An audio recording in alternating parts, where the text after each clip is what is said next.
दादा विजय वडेट्टीवार यांनी एक आरोप केला आहे. फक्त विखे पाटीलच नाही तर अनेक मराठा नेत्याकडे ओबीसी प्रमाणपत्र आहे, सुप्रिया सुळे यांच्याकडे पण कुणबी प्रमाणपत्र आहे असे म्हटले होते. म्हणून मात्र नंतर त्यांनी सुप्रिया सुळे यांच्याबाबत माघारी घेतला. नाही बघा, एक तर राजकीय पक्षातल्या कोण काढताय नाही करताय त्याच्याशी मला देणं घेणं पण नाही. पण मला एक कळत नाही, तुमची एवढी गांड कशामुळे दुखत? ह्या नेत्याकडे आहे, त्या नेत्याकडे आहे, त्याच्याकडे नाही, याच्याकडे नाही, तुमच्या नेत्याकडे नाही का? काय जाणार यार तुम्ही किती दिवस? पण यातून एक गोष्ट चांगली झाली हो, मराठीचे डोके ठेप्याला आले.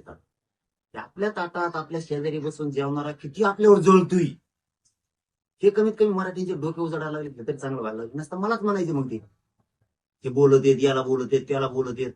महाराष्ट्रातल्या सगळ्या पक्षातले जेवढे मराठी आहेत ना, त्यांचे डोळे उघडले त्याच्यामुळे की हे किती जळाऊ वृत्तीचे आहेत, किती नीच प्रवृत्ती यांची. यांच्या नेत्याकडे नाहीत का प्रमाणपत्र? मग मराठीकडे का बोकंडी बसत आहेत का प्रमाणपत्र तुमचे?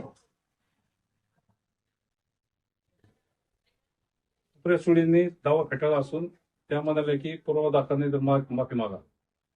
मला त्यात पडायचंच नाहीये, कोणत्या राजकीय पक्षाकडे आहे नाही. मी फक्त यातलं तुम्हाला एक तारतम्य सांगितलंय नीतिमत्तेचं. ओबीसीच्या सगळ्या नेत्यांकडे, आमच्या मराठीचे कवाच म्हणले नाही ओबीसीच्या नेत्याकडे कशामुळे प्रमाणपत्र आहे. इतके का जळतेत हे मराठ्यांवरती? मला याच्यावरच बोलायचं, फक्त ते काढा नका काढू, कोणाकडे आहे नाही त्याच्याशी देणं घेणं. इतके द्वेष मराठ्यांचा, इतकी नीच प्रवृत्ती जी आहे त्यांची मराठ्यांच्या नेत्याबद्दल, मराठा समाजाबद्दल, हेच आम्हाला कळून चुकलं नाहीये की असे काय वागतायत. पण बरं झालं, या 2-3 वर्षाच्या आंदोलन सुरू आहे तेव्हापासून यांचे नेते तरी मराठ्यांच्या लक्षात यायला लागल्यात किती जळत येते हातून. शेजारी आपल्या बसतेत, खात्यात आपल्या संघ मतदान घेतेत, सगळं करतात.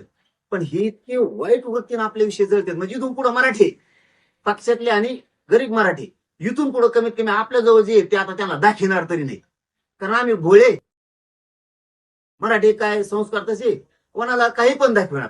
यांना साधं आपल्या तिथे चहाची पत्ती जरी असली तरी दाखवू नये.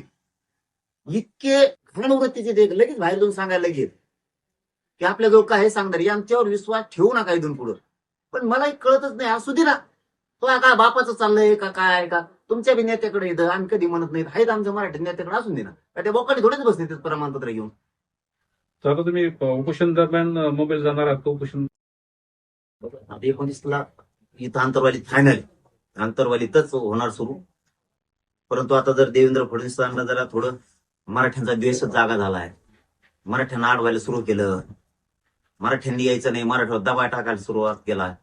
त्याला कळतच नाहीये राव, एवढा मोठा मुख्यमंत्री महोत्सव असून की मराठ्यावर दबाव टाकल्यावर मराठी लय विचित्र येतं. मराठ्याला पोराला जितकं तुम्ही खुंडच देणार ना, मग ते तितके पेटून मुंबईत जाणार. माझ्या संघ 40-45 लाख गाड्या येणार आहे. मी 5 टप्प्यात आंदोलन करायला मुंबईचं, 6 कोटी नंतर येणार आहे. मी टप्प्यातच मराठी येणार आहे आणि वर्षावरच जाणार आहे. आता वर्षावरच बसायचं मला. वर्ष आमची नाही, आपली सगळ्याची वर्ष बंगला बरं का. फडणवीस साहेब आपले, शिंदे साहेब आपले, अजितदादा आपले, मुंबई आपली, महाराष्ट्र आपला, फडणवीस साहेब आपले. ते काय नको म्हणते बसायला, त्यांचे महाराष्ट्रातले लेकर आहेत ते मालक आहेत महाराष्ट्र. ते म्हणते बसा बसा वर बसा. त्यांच्या पाणी टाकीतलं पाणी कमी झालं तर मोठं सुरू करीन मी त्यांची पाणी भरी अडचण नाही. त्यांच्या खोलीत अडचण होत असली खोलीत बसणार नाही बघा. त्यांचा ताट तांब्या लोटा फेटा काय असला तर आम्ही आणणार नाही उशा खिशा इकडे, तिथं तो काही अडचण नाही.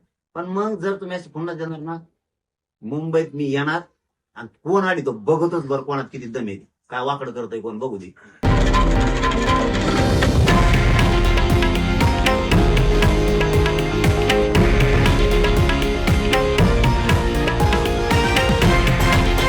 हे आहे देशातील नंबर 1 न्यूज नेटवर्क आणि आपण पाहत आहात TV9 मराठी, एकमेव.